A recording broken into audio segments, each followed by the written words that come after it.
가짜가 진짜보다 더 잘 나갈 수 있다고 생각하신 적 있으세요? 요즘 전 세계에서 한국 문화가 큰 인기를 끌고 있지요.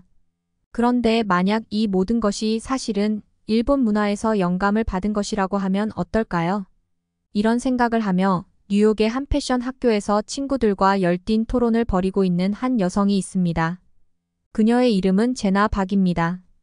제나는 한국 문화를 칭찬하는 친구들 사이에서 자신만의 의견을 펼치고 있습니다. 안녕하세요. 뉴욕에서 생활하고 있는 제나 박입니다. 패션 디자인을 전공하고 졸업한 후 현재는 패션 디자이너로 활동 중이에요. 저희 가족은 일본 문화에 특별한 애정을 가지고 있습니다. 특히 아버지는 혼다 자동차의 큰 팬이셨어요. 혼다 자동차의 우수한 엔지니어링과 디자인에 대해 언제나 감탄하셨지요. 아버지와 함께 주말마다 드라이브를 가면서 그때마다 자동차의 세밀한 디테일에 대해 배웠습니다. 아버지는 항상 혼다 자동차의 엔지니어링과 디자인을 칭찬하셨어요. 우리가 드라이브를 하다가 길에서 현대차를 마주치면 현대차는 일본의 혼다를 따라 한 것이라고 종종 비판하셨죠. 현대는 자체적으로 부품을 만드는 능력이 부족해 대부분을 일본에서 들여와서 차를 조립한다고만 하지. 그저 잘 포장해서 파는 차일 뿐이야 라고 말씀하셨어요. 심지어 현대라는 이름조차 혼다와 비슷하게 지어진 것이라고 그것도 혼다의 명성을 이용하려는 의도에서 비롯된 것이라고 하셨죠. 현대차의 로고가 혼다와 비슷해서 가끔은 저도 혼동할 정도였어요. 아빠의 이러한 주장에는 일정 부분 수긍할 수밖에 없었죠. 그 후로도 현대차를 볼 때마다 아빠와 나눴던 그 대화가 떠올라서 저는 어느새 현대차를 모방품으로 인식하게 되었어요. 한편 우리 엄마는 지역 오케스트라에서 바이올린을 연주하는 분이세요. 엄마 덕분에 우리 집엔 항상 아름다운 음악이 가득했죠.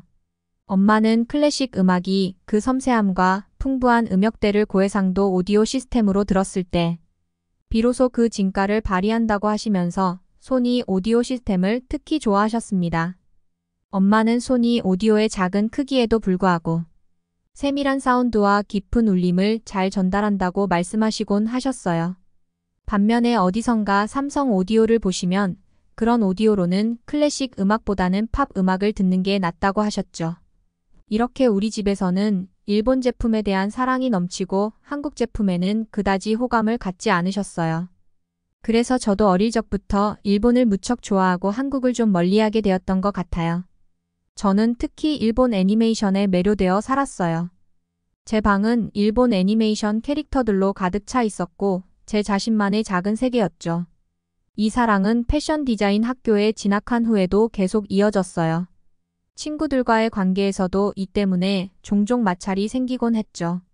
그런데 얼마 전까지 일본 애니와 일본 문화의 팬이었던 사람들이 점차 한국, 웹툰, 드라마, 케이팝으로 관심을 옮기기 시작했어요. 제 입장에서는 좀 난감하죠. 항상 일본 문화가 최고라고 생각해왔는데 갑자기 주변이 한국 문화로 넘어가는 모습을 보니 말이에요. 제가 주변에서 한국 문화가 인기를 얻는 걸 보고 처음에는 정말 배신감을 느꼈어요. 제가 존경하던 일본이 갑작스럽게 한국 문화에 뒤처지는 것 같아서 마음이 좋지 않았죠. 전 세계가 디지털로 넘어가면서 핸드폰으로 쉽게 볼 수 있는 한국 웹툰이 미국에까지 영향을 미치는 걸 보니 정말 놀랄 수밖에 없었어요. 그에 반해 일본 만화는 아직도 종이 만화책으로만 볼 수 있으니 이제는 경쟁이 어려워 보였어요. 친구들은 스마트폰으로 늘 한국 웹툰을 찾아 읽고 심지어 한국어를 배우기까지 했어요. 그들 말로는 한국어가 일본어보다 배우기 쉬워서 일주일 정도만 공부하면 기본적인 읽기와 쓰기가 가능하다고 하더라고요. 그리고 BTS 같은 한국 보이 그룹이 미국에서 큰 사랑을 받으면서 젊은 세대의 관심이 완전히 한국 쪽으로 넘어갔어요. 한때는 혼다 차의 짝퉁으로만 여겨졌던 현대차가 이제는 일본 차 못지않게 거리에서 자주 보이기 시작했어요. 심지어 어느 날은 유명 프로골퍼 타이거 우즈가 큰 사고를 당했을 때 그의 목숨을 구한 차로 주목받기도 했죠. 이 모든 변화를 보면서 저는 제가 가지고 있던 편견과 고정관념을 다시 생각해보게 되었어요. 트레이더 조 같은 식료품 체인에서는 일본식을 따라한 한국 냉동 김밥을 팔기 시작했어요. 이 김밥이 연일 매진을 기록하며 미국 전역에 한국 김밥을 알렸죠. 많은 사람들은 김밥의 원조가 일본이라는 걸 모르고 한국 음식에 열광했어요. 이전에는 소수만이 즐겨 찾던 불고기, 비빔밥, 잡채, 삼겹살 같은 한국 음식이 이제는 모두가 칭찬하고 있어요. 한국의 음악, 드라마, 영화, 만화, 음식까지 사람들은 한국 문화에 완전히 빠져들었어요. 한국에 대한 이런 열기는 예전에 소수만이 일본 문화에 열광했던 것과는 비교도 안 될 정도로 커졌어요. 이제는 음식점, 카페, 심지어 화장품 매장까지 한국이라는 두 글자만 붙으면 사람들의 관심을 끌게 되었죠. 그러던 중 저는 우연히 넷플릭스에서 오징어 게임이라는 한국 드라마를 보게 되었어요.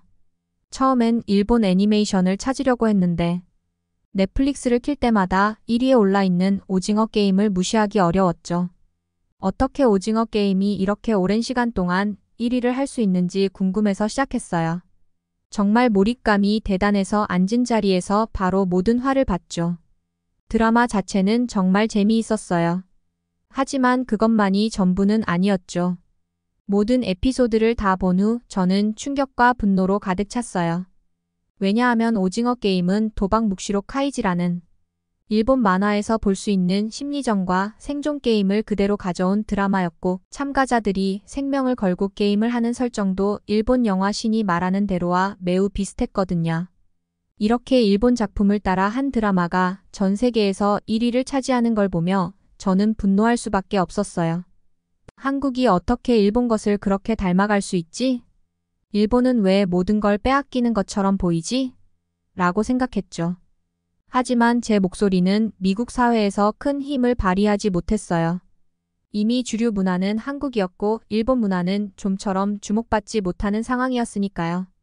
저는 그런 일본을 다시 빛내고 싶었어요. 그래서 졸업 작품으로 일본의 전통을 현대적인 감각으로 재해석한 기모노 디자인을 선보였습니다. 졸업 무대에서 제 작품은 큰 주목을 받았어요.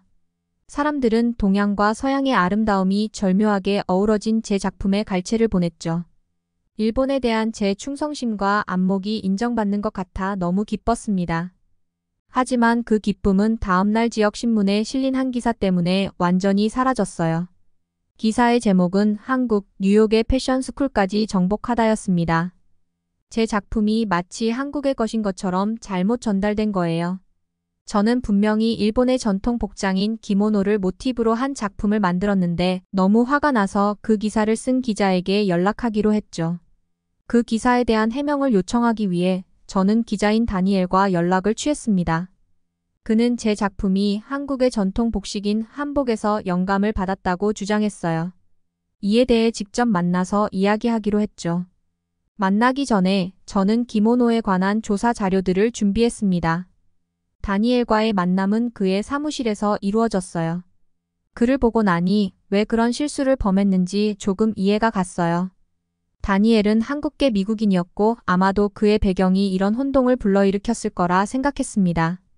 하지만 제가 준비한 기모노의 사진과 설명을 듣고 나서 다니엘은 자신의 오해를 인정하고 사과했습니다. 다니엘은 제 이야기를 끝까지 침착하게 들었어요. 저는 자신의 잘못을 지적하는 저를 앞에 두고도 그가 어떻게 그렇게 침착할 수 있는지 믿기지 않았죠. 제 이야기가 끝나자 그는 조용히 자신의 이야기를 시작했습니다. 제나 씨 설명해 주셔서 감사합니다. 하지만 제나 씨의 전제 자체에 오류가 있는 것 같네요. 제가 준비한 자료를 한번 보시겠어요? 그가 내민 자료는 일본의 유명한 기모노 연구자 가와다 마치코가 만든 것이었습니다.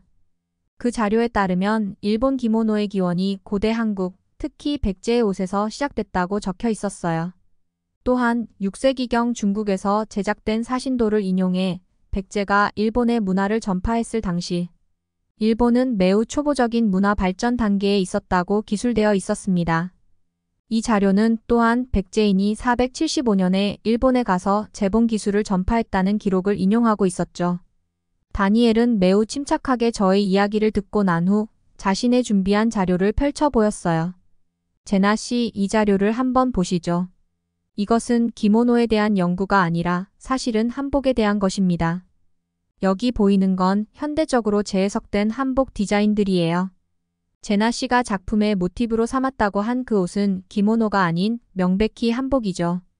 그는 제가 선택한 디자인이 사실 한복의 변형된 형태 중 하나였음을 지적했습니다. 다니엘의 설명을 듣고 나니 제가 가지고 있던 기모노와 한복에 대한 이해가 얼마나 피상적이었는지 깨달았어요. 그는 기모노의 기원이 백제의 의복 문화에서 비롯되었으며 그 재봉 기술 또한 백제로부터 전수받은 것입니다. 제나 씨가 연구하신 자료는 사실 기모노가 아닌 한복에 대한 것이었어요. 이러한 사실 앞에서 저는 제 작품의 정체성에 대해 근본적으로 재고하게 되었습니다. 다니엘은 제 기사를 쓸 때 제나 씨가 나를 찾아오실 것이라고 예상했습니다. 이를 통해 많은 사람들이 작품의 진정한 근원에 대해 오해 없이 알게 되길 바랐죠. 그의 말을 듣고 나니 정말 쥐구멍에라도 숨고 싶더군요. 제가 기모노라고 생각했던 그 아름다운 옷은 사실 한복이었습니다. 그는 자신의 사리사욕을 채우기 위해 기사를 쓴 게 아니었어요. 오히려 정확한 역사적 사실을 조사한 뒤 제가 저지른 오류를 바로잡아준 거죠. 집에 돌아와서 저는 한국과 일본의 역사에 대해 더 알아보기로 했습니다. 제가 알고 있던 일본이 선진국이라는 생각과는 달리 다니엘의 말대로 고대 한국의 문화가 일본에 큰 영향을 미쳤다는 사실에 충격을 받았습니다. 조사를 해보니 고대 한국의 국가들이 일본의 불교와 유교 같은 정신문화뿐만 아니라 토기 제작, 기술, 건축 양식 등을 전파했다는 사실이 확실히 드러났어요. 다니엘과의 만남은 정말로 제 세계관을 뒤흔들었어요. 그동안 제가 한국을 일본 문화의 아류로만 여겨왔던 건 정말 큰 실수였다는 것을 깨달았죠. 이전까지는 한국과 관련된 모든 것을 비판적인 시각으로 바라보았던 저 자신이 부끄러워졌습니다. 하지만 다니엘과의 대화를 통해 눈을 뜨고 보니 그동안 무시해왔던 많은 사실들이 드러났어요. 다니엘은 제 이야기를 끝까지 침착하게 들었어요. 그는 제가 선택한 디자인이 사실 한복의 변형된 형태 중 하나였음을 지적했습니다. 그는 기모노의 기원이 백제의 의복 문화에서 비롯되었으며 그 재봉 기술 또한 백제로부터 전수받은 것입니다. 제나는 처음에는 일본 문화에만 매료되어 있었지만 한국과 그 문화의 깊이를 알게 되면서 자신의 편견을 넘어섰습니다. 그 과정에서 한국의 역사, 예술, 그리고 사람들의 따뜻함에 대해 배우고 이는 그녀의 작품과 삶에 큰 영감을 주었습니다.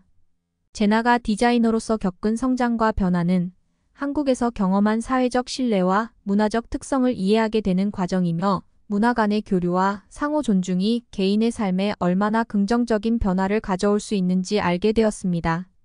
제나는 자신의 이야기를 통해 문화적 오해를 넘어서 상호 이해와 배움의 가치를 깨닫게 되었고 이는 그녀를 한국 문화뿐만 아니라 다양한 문화를 정확하게 알아야겠다는 생각을 하게 되었습니다. 여러분 사연 어떻게 들으셨나요?